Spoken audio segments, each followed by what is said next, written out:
Colossenses 1, 24 a 29, nós vamos terminar o primeiro capítulo nesse primeiro semestre. E aí veremos os demais no segundo semestre. Colossenses capítulo 1, versículos 24 a 29. Antes de relermos o texto e partirmos para a nossa reflexão, eu quero que você pense o seguinte. Quem aqui já teve a experiência de, seja num shopping ou seja em algum outro lugar, passar por uma loja e visualizar um produto que você pensa, eu preciso disso?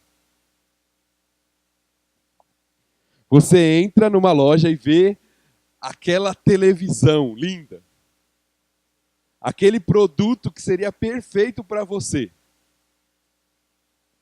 Então você cria coragem e faz aquela pergunta: quanto custa?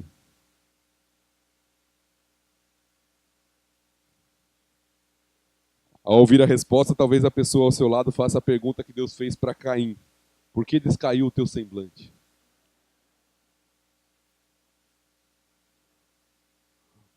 O produto é fantástico, mas existe um preço a ser pago por ele. Muitos, mesmo assim, se encantam e compram, mesmo com alto custo, mesmo que seja necessário parcelar em diversas e diversas vezes e sacrificar diversas outras coisas. Muitos decidem pagar o preço, enquanto outros desistem do produto. E o que isso tem a ver com a reflexão que nós faremos nessa manhã? Qual é a relação disso com o serviço ao Senhor? Será que existe uma relação com o que nós acabamos de narrar e o serviço a Deus? Nossa reflexão nessa manhã, o tema será: quanto custa? Essa é a pergunta, o título da nossa reflexão. E o que nós queremos mostrar é que ser discípulo de Jesus exige disposição para pagar o preço do serviço. Isso que nós queremos ver. Nós vamos reler o texto. Nós vamos considerar. Ser discípulo de Jesus exige disposição para pagar o preço do serviço. Colossenses 1, 24 a 29. Agora me regozijo nos meus sofrimentos por vós, e preencho o que resta das aflições de Cristo na minha carne a favor do seu corpo, que é a igreja, da qual me tornei ministro, de acordo com a dispensação da parte de Deus que me foi confiada a vosso favor, para dar pleno cumprimento à palavra de Deus. O mistério que estivera oculto dos séculos e das gerações, agora todavia se manifestou aos seus santos, aos quais Deus quis dar a conhecer qual seja a riqueza da glória deste mistério entre os gentios, isto é, Cristo em vós, a esperança da glória, o qual nós anunciamos, advertindo a todo homem, ensinando a todo homem em toda sabedoria, a fim de que apresentemos todo homem perfeito em Cristo. Para isso é que eu também me afadigo, esforçando-me o mais possível, segundo a sua eficácia, que opera eficientemente em mim. Vamos orar. Senhor, nós estamos diante da sua palavra, queremos refletir naquilo que o Senhor já nos revelou e rogar que o Senhor nos edifique por meio da ação do teu Santo Espírito através da exposição da sua palavra. Então nós rogamos que seja um momento de reflexão, de desafio, de compromissos assumidos diante do Senhor, para que vivamos aquilo que a sua palavra nos instrui. Em nome de Cristo Jesus. Amém. Muito bem, nós temos visto até aqui, na carta aos Colossenses, Paulo, ele vem apresentando o tema que já foi colocado anteriormente a esse slide aí, a supremacia de Cristo. Nós vimos isso. Paulo começa orando pelos Colossenses e nós vimos 3 mensagens, nós dividimos em 3 partes, aquela parte em que Paulo vai apresentando quem Cristo é, o que ele fez e como isso se aplica à nossa vida. Então todo aquele trecho que exalta Cristo, que mostra que ele é o Criador, o Salvador, o Reconciliador, o primeiro, o que está acima de tudo, nós vimos isso. Paulo foi traçando isso logo no começo da sua carta. E agora, nesse trecho, que começa no versículo 24 e vai até o capítulo 2, versículo 5, que nós veremos só no mês de agosto agora, essa continuação. Nós vamos relembrar quando chegar lá. Paulo está defendendo o seu ministério diante dos colossenses. E ele vai colocar alguns pontos aqui que revelam essa defesa do seu ministério. Lembre-se do contexto da carta. Paulo está sendo, de alguma forma, desacreditado por um novo grupo que está trazendo uma nova teologia, que é a heresia colossense. A heresia que está surgindo ali próximo e com perigo adentrando a igreja em Colossos. E Paulo agora ele defende a verdadeira mensagem do evangelho. Isso ele fez já desde o começo do capítulo, mas ele defende o ministério que ele, a mensagem que ele proclama. Então Paulo agora vai mostrar um pouquinho, vai voltar a atenção daquele povo que ele está escrevendo para aquilo que ele tem feito, para o seu ministério, e como ele tem feito isso, e como isso inclusive autentica, como isso mostra que a mensagem que ele está pregando, que o evangelho que ele está ensinando é o verdadeiro evangelho. E não a falsa mensagem que os irmãos estão recebendo ali por parte desses hereges que têm surgido ali na região de Colossos. Então o que Paulo pretende fazer? O objetivo dele nessa passagem é mostrar um modelo de serviço cristão. Ele aponta seu ministério como um modelo a ser seguido pelos cristãos. Um modelo de serviço ao Senhor que envolve algumas coisas, que envolve um preço a ser pago nesse ministério, nesse serviço, e ele divide isso em 3 aspectos, ou nós vamos dividir isso em 3 aspectos diante daquilo que nos foi revelado na palavra de Deus. Então, qual é o primeiro preço necessário a ser pago no ministério? É a disposição para sofrer. Isso está no versículo 24.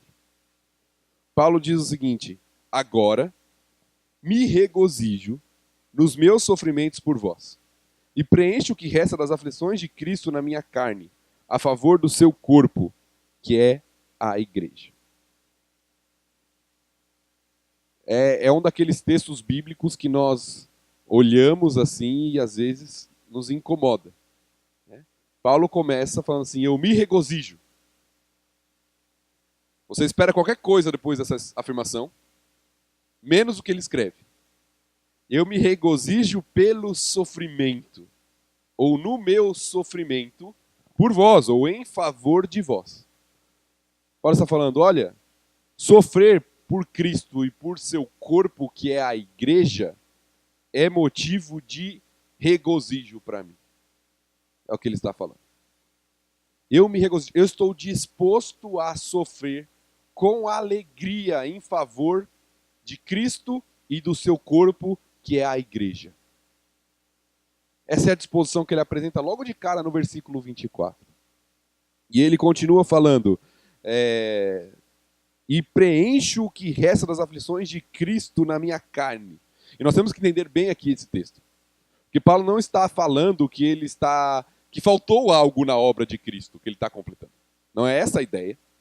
Quando ele diz preenche o que resta, ele está falando, olha, assim como o mestre sofreu, eu sigo o mesmo caminho do mestre. E sofro em favor do povo do mestre.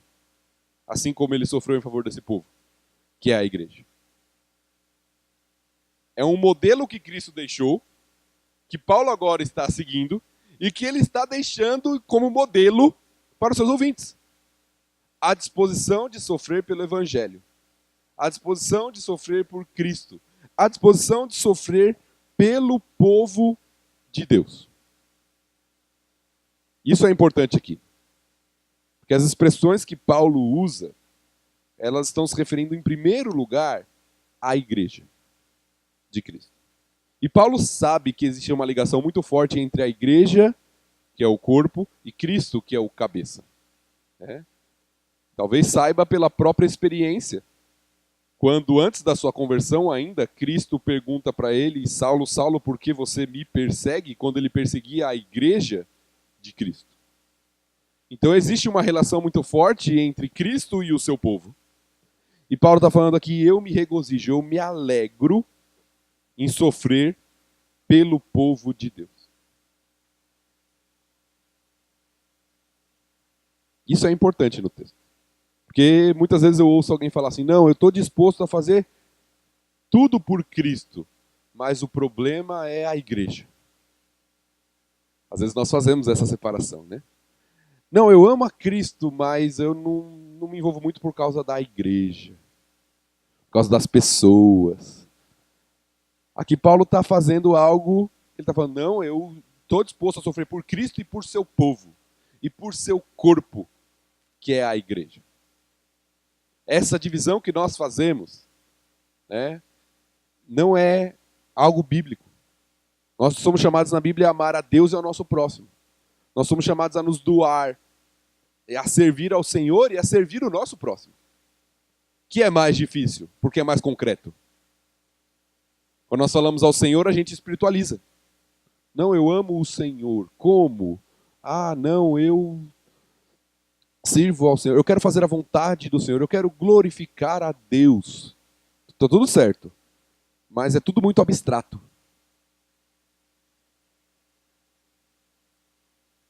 Como eu faço isso? Servindo o povo de Deus. Aprendendo a me relacionar com o povo de Deus. Paulo está fazendo algo aqui que é mostrando que é indivisível. Eu sirvo a Cristo, eu sofro por Cristo, sofrendo pelo seu povo. Meus irmãos, o Evangelho chegou até nós, hoje, porque esse homem, Paulo, e outros grandes homens do passado se dispuseram a sofrer em nosso favor.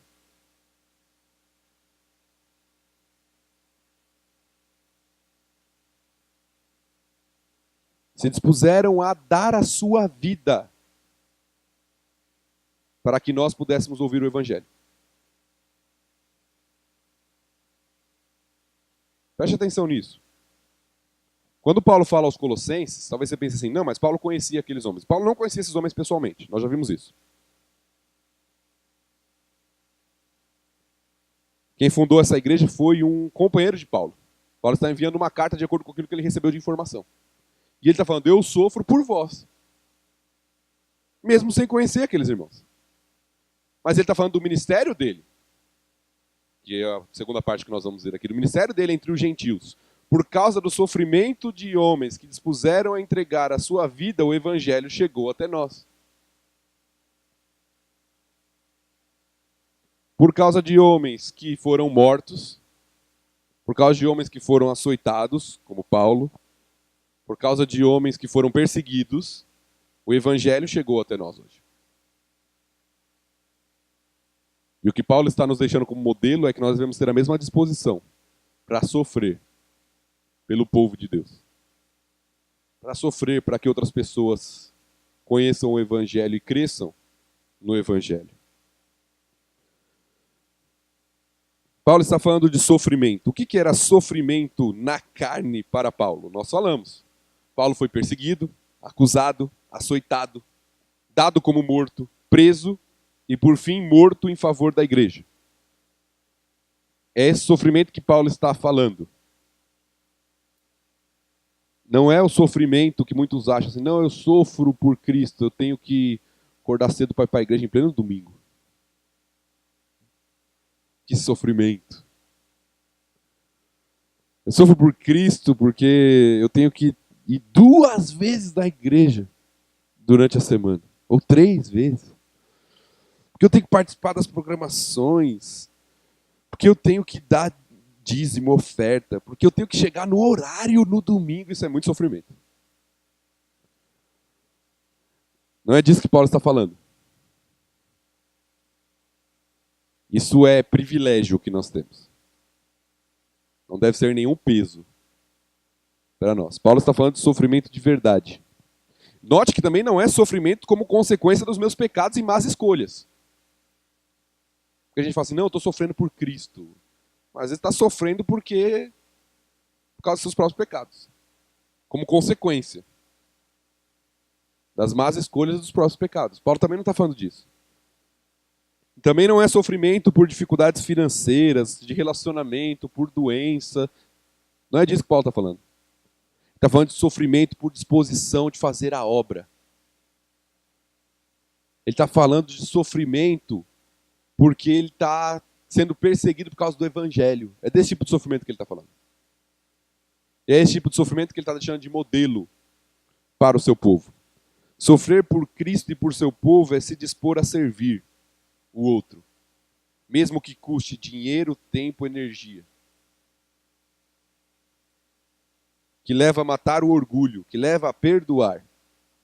Sofrer por Cristo é motivo de alegria para Paulo, é um privilégio, mas também é o primeiro custo a ser pago para o verdadeiro serviço ao Senhor. Nós vivemos na época do prazer,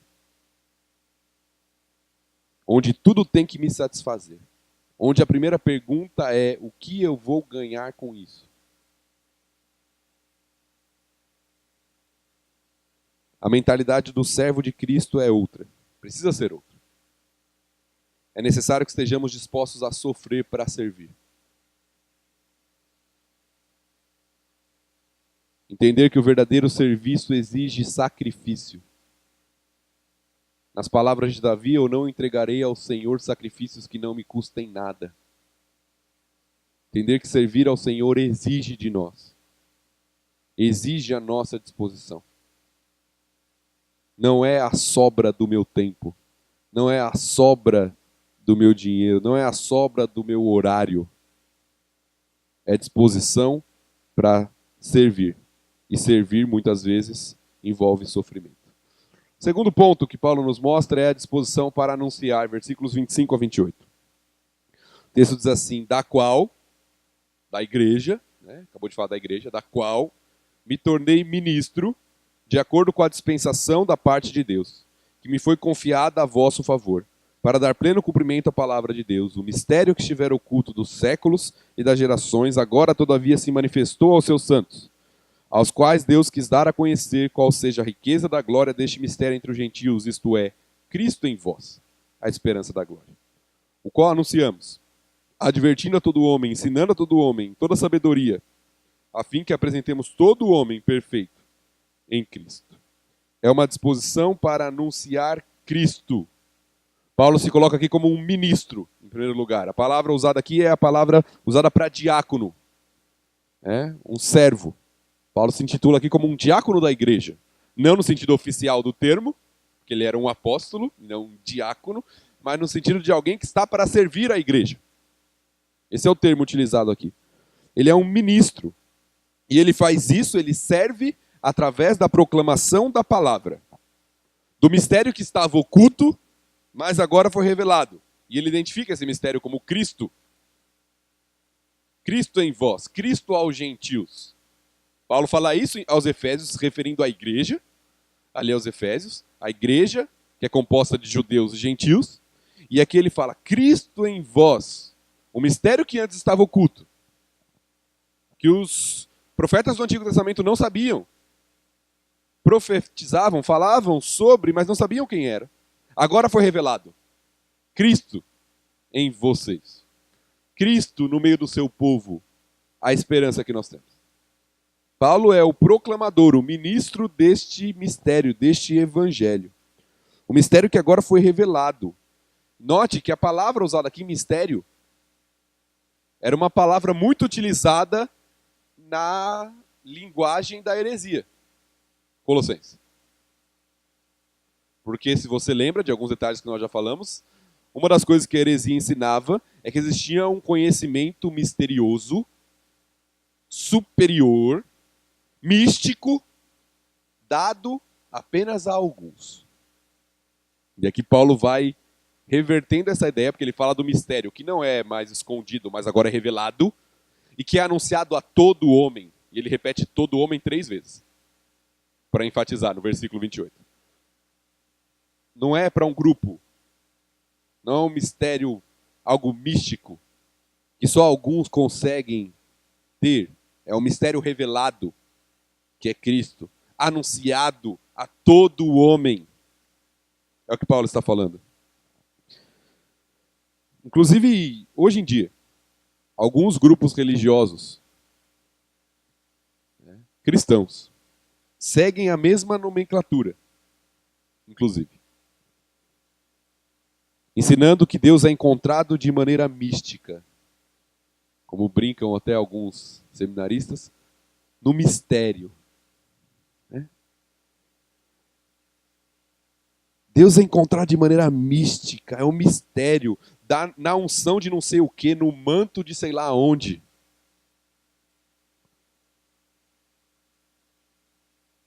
O mistério é revelado, é Cristo. Está disponível. Nós podemos encontrá-lo por meio das Escrituras, da revelação de Deus. Deus não se encontra num mistério, em algo místico. Deus se encontra revelado por meio da sua palavra. E Paulo está falando, eu sou ministro desse mistério revelado e anuncio esse mistério revelado a todo homem. É a disposição de anunciar o evangelho. Cristo aos gentios, à igreja, ao seu corpo. E ele anuncia de duas formas, no versículo 28. Paulo mostra que anuncia esse mistério de duas formas. Advertindo a todo homem e ensinando a todo homem. E aqui nós temos uma palavra de ensino mesmo, instrução, e outra de correção. De advertência. E aí talvez você pense assim, mas pastor, isso não está se referindo só a Paulo? Eu diria que sim e não. Aqui ele está falando do seu ministério. Mas essas mesmas duas palavras, exatamente as mesmas, no termo original, ele vai aplicar no capítulo 3. Eu creio que nós chegaremos lá, se Cristo não voltar antes. Em Colossenses 3,16, quando ele diz que habite ricamente em vós a palavra de Cristo, instruí-vos e aconselhai-vos mutuamente, são as mesmas duas palavras. Advertir e ensinar é papel da igreja. Deve existir na mutualidade que há no corpo de Cristo. É nosso papel estar disposto a anunciar Cristo. E quando eu digo anunciar, não pense só no incrédulo. Também ao incrédulo. Mas envolve o ensino. Envolve a correção no meio do corpo de Cristo. Porque o objetivo que ele coloca no versículo 28 é de apresentar todo homem perfeito em Cristo. E perfeito aqui é maduro, não é sem erro. Tá? Perfeito aqui é completo, a ideia da palavra. Maduro. O objetivo do servo do Senhor é que outras pessoas cresçam em maturidade, para que Deus seja glorificado e Cristo seja visto por meio da vida dessas pessoas. Apresentar todo o homem perfeito, maduro em Cristo, para que a imagem de Cristo seja vista no meio da igreja e Deus seja glorificado. Essa deve ser a nossa disposição. O serviço ao Senhor exige amor e envolvimento com o próximo.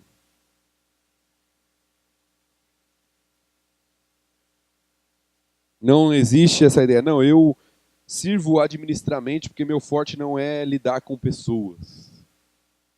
Ok, você pode ter um talento para uma área administrativa, um dom até, mas o evangelho envolve lidar com pessoas.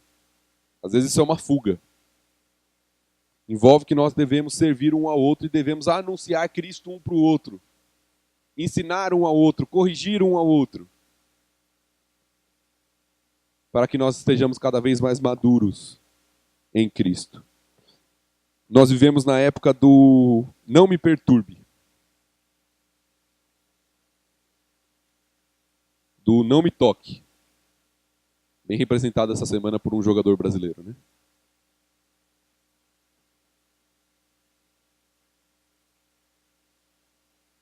Vivemos na época da tolerância religiosa. Mas o chamado para servir a Cristo exige se envolver.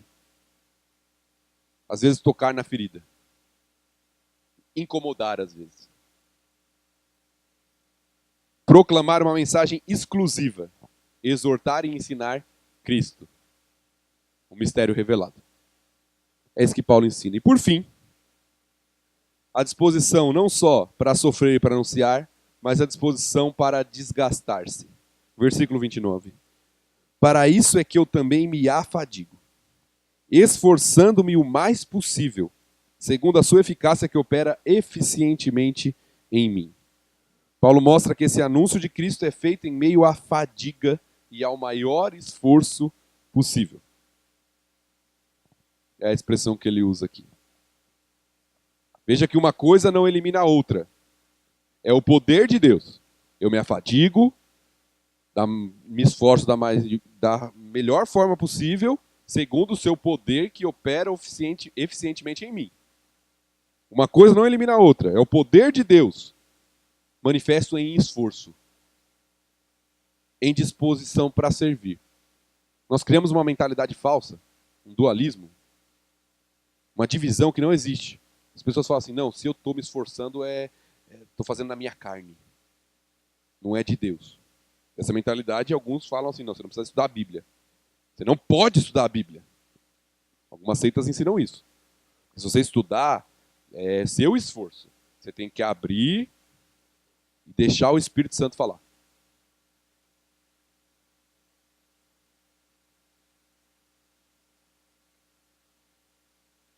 Paulo está falando, é o poder que opera de Deus nele, segundo o seu esforço.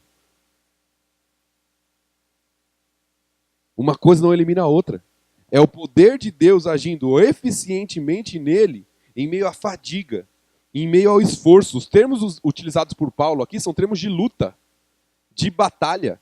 A palavra aqui que ele utiliza, me afadigo, é da onde deriva a nossa palavra agonizar.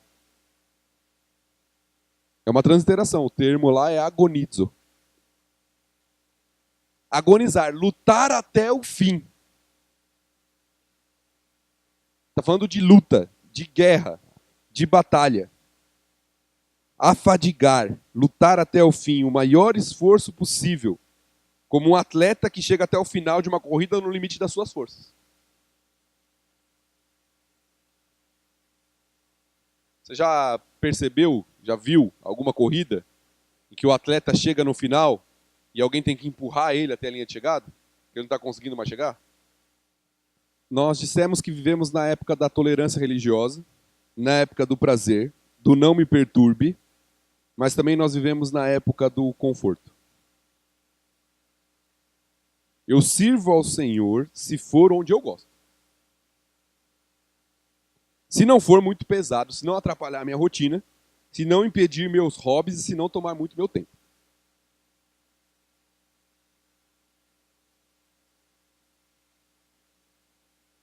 Nós vivemos nessa época. Será de fato que isso é serviço ao Senhor? Uma frase de um teólogo que eu gosto muito é o seguinte: um serviço que nada custa, nada realiza. É só a sobra da minha vida, dos meus desejos, dos meus sonhos, do meu plano pessoal. Não é verdadeiro serviço. O verdadeiro serviço exige disposição para se desgastar pela obra, para se doar, para se afadigar, para dar o melhor possível.